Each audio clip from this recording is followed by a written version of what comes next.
qui a beaucoup œuvré et qui œuvre encore beaucoup pour que soit reconnue cette langue des signes. Et c'est grâce à elle, grâce à sa persévérance, qu'aujourd'hui vous avez des interprètes.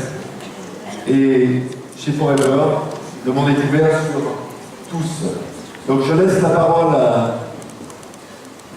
à Estelle.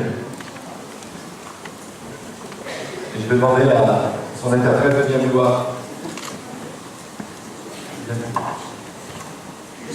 D'accord, merci. Bonjour à tous, je me présente, je suis Estelle Taï. Je suis sourde de naissance, j'ai 2 enfants et un mari qui s'appelle Gilles.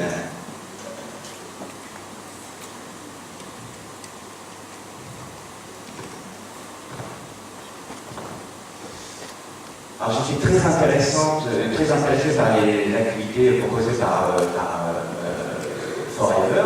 J'ai découvert la conférence de Besançon. Monsieur Ali Fima a été mon parrain. C'est grâce à lui que je suis rentré dans l'aventure Forever. Mon parcours personnel, j'ai suivi donc plusieurs formations où j'ai appris énormément sur la vente des produits, sur la clientèle sourde, comment développer cette clientèle sourde. Je suis aujourd'hui manager adjoint. Ça me motive énormément. C'est vrai que j'ai des difficultés dans la communication, étant donné que je suis sourde. Lors des réunions, la communication est difficile pour moi avec les entendants, puisque ma langue maternelle, c'est la langue des signes. C'est vrai que rencontrer des obstacles dans la communication, c'est pas facile. On ne comprend pas toujours, on ne comprend pas toutes les subtilités, toutes les nuances qui concernent les différents produits Forever, les descriptifs, et puis c'est vrai que pour communiquer lors de vente, il faut passer par l'écrit, passer par le mime, ou essayer de faire des efforts, et c'est ce que je fais.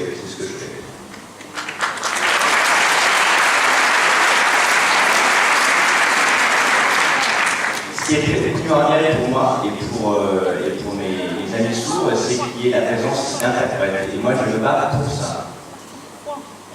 À chaque réunion ou conférence, moi, je n'étais pas tout à fait convaincu parce que je ne comprenais pas à 100% tout ce qui était dit.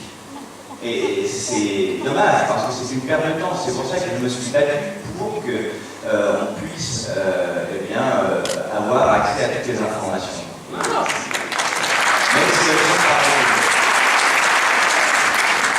Finalement, malgré tous ces obstacles, j'ai réussi parce que je n'ai jamais abandonné et j'ai toujours souhaité réussir dans cette voie.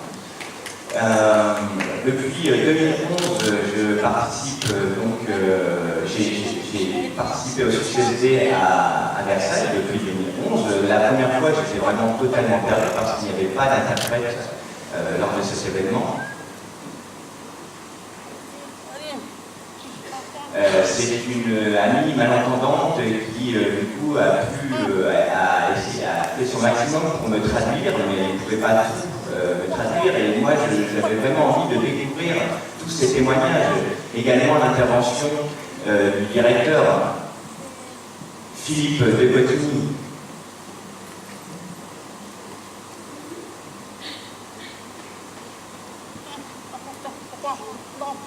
Moi, ma langue, c'est la langue des signes. Avec mon conjoint sourd, on utilise la langue des signes tous les jours. C'est notre manière d'appréhender les choses. Et par rapport à ça, j'avais une amie d'enfance qui s'appelle Caroline Richard, qui est elle-même distributrice chez Forever.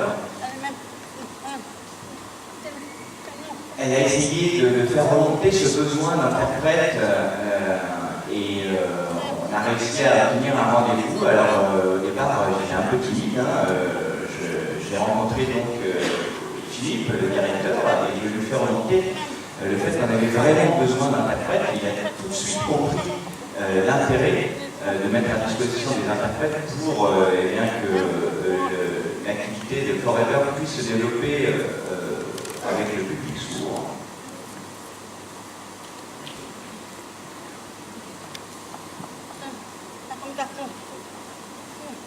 La communication, c'est quelque chose de fondamental, autant pour les sourds que les entendants, c'est primordial. Et donc pour nous, avoir un interprète, ça nous permet de pouvoir comprendre, nous exprimer et avoir accès, un accès total à l'événement et à l'activité. Avec les sourds, lors de mes ventes, moi je n'ai pas de problème de communication ou de formation. Je peux former en langue des signes et ça c'est vraiment très enrichissant. On peut échanger directement, il n'y a pas de malentendu et on ne passe pas par une presse personnelle. La place de formatrice pour moi c'est vraiment quelque chose de très très confortable. Pendant 2 ans, depuis 2010 jusqu'à 2012, je me suis occupé de mon 2e enfant. En parallèle, je continue l'activité Forever, mais ce n'était pas facile, c'était une période critique, parce que c'était difficile de mener les deux choses de front. Heureusement, j'ai eu le soutien de mon compagnon. Depuis 2012, j'ai repris vraiment l'activité de Forever et je suis très investi, je me donne à fond. Je suis devenue animatrice et mon objectif c'est de devenir manager adjoint. Depuis juin 2013, je suis manager adjoint grâce à Martine Perrin et Christian Perrin. Un couple formidable avec qui on collabore. Ils m'ont été d'un grand secours. Je ne pensais pas arriver à ce niveau-là, de devenir manager adjoint. Vraiment, c'était une grande surprise et une grande fierté. Ce qui montre qu'on peut réussir. J'ai réussi. Mais malgré tout, j'ai envie de me battre encore comme distributrice. Je trouve que c'est très important de développer sa clientèle et de vendre des produits Forever pour les personnes sourdes. C'est une grande opportunité. Ma priorité, mon rêve, c'est d'embaucher un interprète, d'avoir un interprète qui travaille avec moi, pour pouvoir communiquer avec les entendants, qu'on puisse travailler ensemble, qu'on puisse échanger des informations primordiales.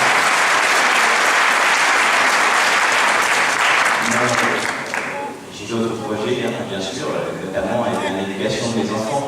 Et j'espère que les enfants vont pouvoir aussi découvrir et se joindre à l'aventure Forever. Voilà, je vous ai dit, je vous dis un grand merci à Philippe de Cotigny.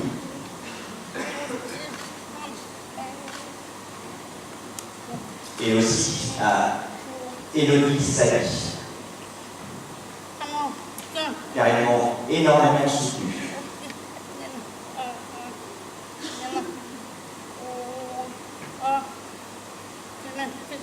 Et également au vice-président de Forever, puisqu'il a des parents sourds et donc il connaît la réalité de la vie des sourds. Il a tout de suite compris que c'était vraiment quelque chose d'important pour nous et qu'on était capable de faire les choses comme les autres. Merci à Martine Bernard, parce qu'elle a fait énormément d'efforts pour nous les sourds, pour qu'on puisse s'investir dans l'aventure Forever, dans l'activité Forever, même malgré les incompréhensions, elle a toujours été très patiente. Et un grand merci à mon parrain, Ali Fali. Merci à vous.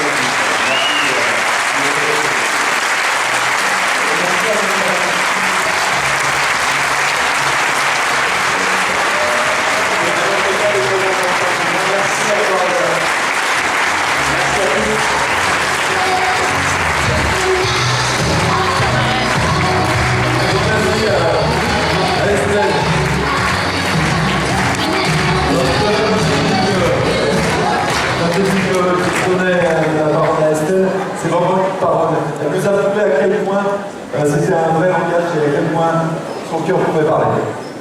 Ah, je disais pour Estelle, alors elle dit, tout à l'heure j'ai dit à Estelle que je lui donnais la parole et c'est une vraie parole, il faut la donner, puisque c'était un vrai langage. Et je voudrais qu'à notre tour, on nous renvoie ce langage en lui disant un grand bravo. Bravo et merci. Merci beaucoup. On arrête pas, vous applaudissements, s'il vous plaît, musique.